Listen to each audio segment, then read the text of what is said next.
सभी फ्रेंड्स का स्वागत है इंडिया के largest question paper and solution providing channel पे। दोस्तों 2012 से लेकर के 2020 तक के क्वेश्चन पेपर्स आपके लिए प्रोवाइड किए जा रहे हैं। आप इनको ज़रूर पढ़ें क्योंकि अभी आपके एग्ज़ाम नहीं हो पा आपके स्कूल नहीं खुल पा रहे हैं। तो जो आपके एग्ज़ाम होंगे, सबको पता है, एग्ज़ामिनर को पता है कि आपके जो एग्ज़ाम होंगे उसमें बच्चों ने स्कूल अटेंड नहीं किया है, वो अपने मर्ज़ी से पढ़ाई कर रहे हैं। तो प्रीवियस ईयर के क्वेश्चन पेपर्स में से क्वेश्चंस आने की संभावनाएं सबसे ज़्यादा हैं। चलिए स्टार्ट करते हैं। क्वेश्चन 2012 का मैंने अपलोड कर दिया है, जो 2013 का क्वेश्चन पेपर है ये। जाकिर साहब के बारे में कुछ बातें अविस्मरणीय हैं। इसमें जाकिर साहब के बारे में मतलब बताया गया है, ये पैराग्राफ आपका जाकिर साहब के बारे में बता रहा है और इसी से रिलेटेड कुछ क्वेश्चंस जो हैं यहाँ पे पूछे जाएंगे, उनके आपको आंसर्स देने हैं। इस गद्यांश का जो उपयुक्त शीर्षक आपके हिसाब से क्या होता है, आपको पढ़ के इसको बताना है। जाकिर हुसैन कब राष्ट्रपति बने, ये बताना है। राष्ट्रपति का पद संभालते हुए जाकिर हुसैन ने क्या कहा था। उसके बाद में राष्ट्रपति बनने के बाद सर्वप्रथम किससे आशीर्वाद प्राप्त किया। जाकिर हुसैन अपनी माली के घर किस लिए गए, ये आपको बताना है। उसके बाद में आ जाइए क्वेश्चन पे, किस अवसर पर उनकी आंख भर आई थी, ये बताना है आपको। और क्वेश्चन है, माली के घर कुर्सी पे में बैठने को कहने पर उन्होंने क्या कहा था। और उसके बाद में आ जाइए, किस विशेषता के कारण वे गांधी जी के अंतिम उत्तराधिकारी नज़र आते थे। अब आगे है क्वेश्चन किसे सबसे मूल्यवान पूंजी कहा गया है। जाकिर साहब की वेशभूषा कैसी थी। सपूत की सप्तम शब्द लिखना है तपसम शब्द लिखना है आपको। और जी जान से लगना यानी कि पूर्ण तरह से मेहनत का मतलब, इसको आपको स्पष्ट करना है। अब आ जाइए सेकंड आपका जो गद्यांश है, ये हमारा पर्यावरण रक्षा कवच है। ये गद्यांश दोबारा रिपीट होने के चांसेस हैं। यदि हम प्रकृति से विरासत में ये हमें प्रकृति से विरासत में मिला है इस तरह से, और ये हमारा सबका पालन करता जीवनधार है। इस तरह से आपको ये पूरा क्वेश्चन जो है प्रकृति के बारे में यहाँ पे बताया गया है। हम और हमारी प्रकृति, इसका गद्यांश या पर्यावरण भी लिख सकते हैं, ऐसे कोई दिक्कत नहीं है। तो उपयुक्त गद्यांश के शीर्षक को बताना है। पर्यावरण का हमारे जीवन से क्या संबंध है, ये बताना है।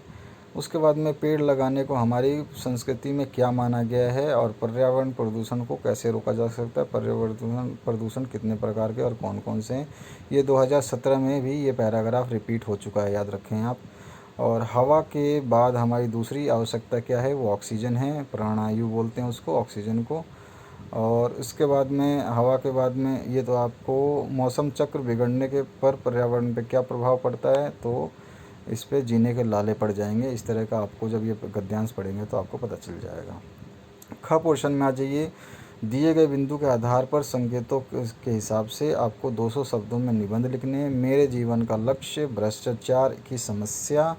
और उसके बाद में भारतीय नारी एवं शिक्षा, ये भी इम्पोर्टेंट है। भारतीय नारी एवं शिक्षा इस बार आ सकता है। झारखंड आपका राज्य, उसके बारे में आ सकता है। बहुत इंपॉर्टेंट टॉपिक है झारखंड वाला, वो तो बार बार पूछा जा रहा है। चौथा क्वेश्चन है आपका, अपनी वार्षिक परीक्षा की तैयारी का वर्णन करते हुए पिताजी को एक पत्र लिखना है आपको। अथवा अगर ये नहीं करना चाहते तो अपने मोहल्ले में नियमित विद्युत आपूर्ति हेतु सहायक विद्युत अभियंता को एक अनुरोध पत्र लिखना है आपको। अब इसके बाद आ जाइए पाँचवें क्वेश्चन में। मैंने जो क्वेश्चन पेपर के जो सॉल्यूशंस प्रोवाइड किए हैं, उनमें आपको इनके लगभग सभी के आंसर्स मिल जाएंगे, उनको आप देख लेना। 2017 का क्वेश्चन पेपर और 2016 का क्वेश्चन पेपर में आपको इनके ज़्यादातर आंसर मिल जाएंगे। वाक्य में प्रयुक्त क्रियापदों के भेदों को अकर्मक सकर्मक को लिखिए। और ये आपका है ग्रामर सेक्शन से, व्याकरण सेक्शन से। लड़के रोने लगे, तो ये बताना है आपको। बहन भाई को राखी बांधती है। मैं समाचार पत्र पढ़ता हूँ। इसके बाद रिक्त स्थानों की अवयव लगा के पूर्ति करनी है। कैसा सुंदर दृश्य है, यह कैसा सुंदर दृश्य है। बच्चा बहुत देर से रोता रहा या बहुत देर तक रोता रहा। अनुराग अब बिल्कुल स्वस्थ है ना। इस तरह से आपको अवयव बनाने थे। निर्देश अनुसार उत्तर दीजिए। सातवां क्वेश्चन है, सच बोलने वाले को कोई डरा नहीं सकता। मिस्र वाक्य में आपको बदलना है। ख है मैं भी वही जा रहा हूँ जहाँ से तुम आए हो। इसको मिश्रित उपवाक्य को अलग करना है। और ग पोर्शन है उपवाक्य किसे कहते हैं ये आपको बताना है। 8वां क्वेश्चन है निर्देशानुसार वाच्य परिवर्तन कीजिए। तो इसमें मुझे चला नहीं जाता, ये भी आपका क्वेश्चन आ चुका है। भिखारी रात भर से सो नहीं सका, ये भी क्वेश्चन आ चुका है। बालक द्वारा पत्र लिखा जा रहा है, ये आपको देखना है। इसमें ये बताना है ये वाक्य किस वाक्य में से है।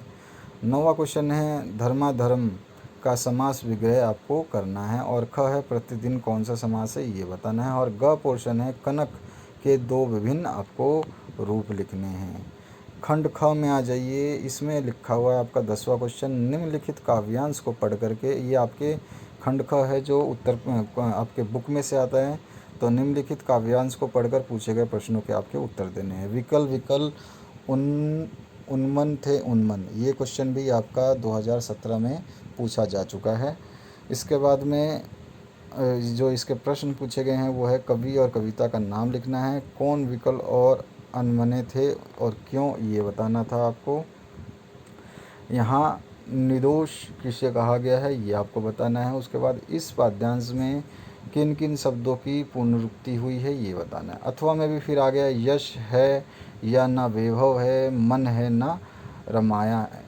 तो ये आपको गद्यांश देखना है कौन से चैप्टर से है और इसके दिए गए प्रश्नों के उत्तर देना है। गिरिजा कुमार माथुर कविता छाया मत छूना, ठीक है। और इसके बाद में इसके आंसर यहाँ पे हमने लिखवा रखे हैं या फिर दे रखे हैं, तो आप इनको पढ़ लें। ख कवि के अनुसार यश वैभव और किस तरह से हैं। और ग में भी आपके आंसर्स यहाँ पर दे दिए गए हैं। घ का भी आंसर दे दिया गया। अब 11वें क्वेश्चन की तरफ बढ़ते हैं। निम्नलिखित में से किन्हीं 3 प्रश्नों के उत्तर दीजिए। तो कृष्ण के प्रति अनन्य प्रेम की गोपियों किस प्रकार की अभिव्यक्ति है, 2017 में क्वेश्चन पूछा गया था और 2012 में भी या 13 में भी देख रहे हैं आप। और ख पाठ है कवि देव की पठित कविता के आधार पर स्पष्ट करें कि ऋतुराज बंसल बसंत के बाल रूप का वर्णन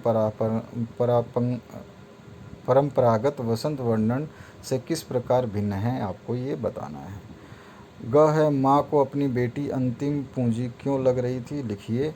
इसके बाद में घ है संगतकार से व्यक्ति संगीत के अलावा और किन किन क्षेत्रों में दिखाई देते हैं ये आपको बताना है। 12वां क्वेश्चन है निम्नलिखित प्रश्नों के उत्तर दीजिए। गोपियों ने अपना वाक्य चातुर्य के आधार पर ज्ञान उद्धव को परास्त कर दिया, उसके वाक्य चातुर्य की कोई 3 विशेषताएं लिखी हैं। और ख है फसल को हाथों से स्पर्श की गरिमा और महिमा कहकर कवि क्या अभिव्यक्त करना चाहता है। अथवा में इसका फसल कविता का प्रतिपाद्य क्या है, विषय वस्तु पर प्रकाश डालना है आपको। और उसके बाद में ख पाठ है संगतकार के माध्यम से कवि ने किस प्रकार के व्यक्तियों की ओर संकेत किया है या वो करना चाहता है। 13वां क्वेश्चन है निम्न गद्यांश को पढ़ करके, ये भी आपकी बुक में से है, इसको पढ़ लीजिए। बेटी की क्रियाक्रम को तूल नहीं दे करके ये वाला है आपका पतोहू वाला। तो इसमें भगत वाला जो है पाठ, उसमें से पाठ का लेखक और पाठ का नाम बताना है। और भगत जी ने अपनी पतोहू को कहाँ और क्यों भेजने का निर्णय लिया, और भगत जी की पतोहू की क्या इच्छा थी, और भगत जी आखिरी दलील क्या थी। ये सारा क्वेश्चन आपके 2017 में यही का यही आ चुका है।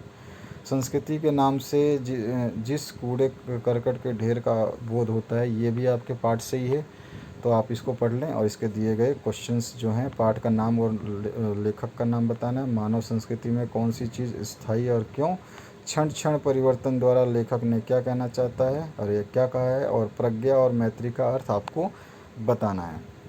14वां क्वेश्चन है निम्न में से किन्हीं 3 प्रश्नों के उत्तर देना है। क है खेती बाड़ी से जुड़े गृहस्थ बाल गोपीन भगत अपनी किन चारित्रिक विशेषताओं के कारण साधु कहलाते थे।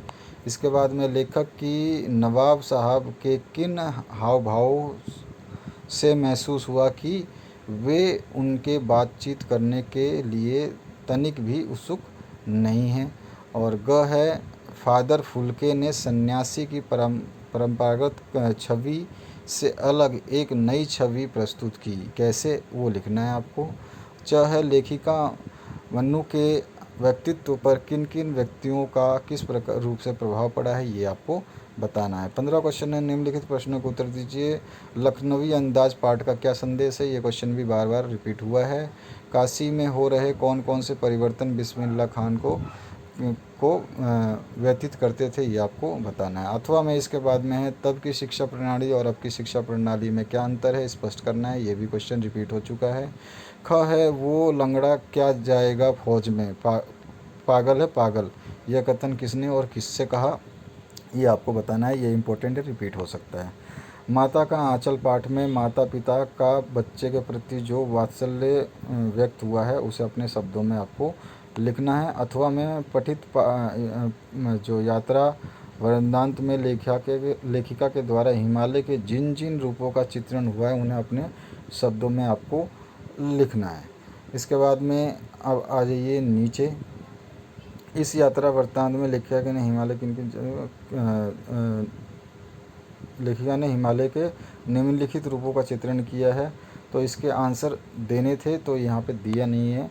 इसके बाद में 17वां क्वेश्चन है, निम्नलिखित प्रश्नों में से किन्हीं 3 को उत्तर दीजिए। क, जॉर्ज पंचम की लाट पर किस भारतीय नेता या किस, यहाँ तक कि भारतीय बच्चे की लाट फिर न होने की बात लेखक ने किस संकेत करना चाहा है, उसको लिखना है आपको। ख है, कटाव पर किसी भी दुकान का ना होना उसके लिए वरदान है।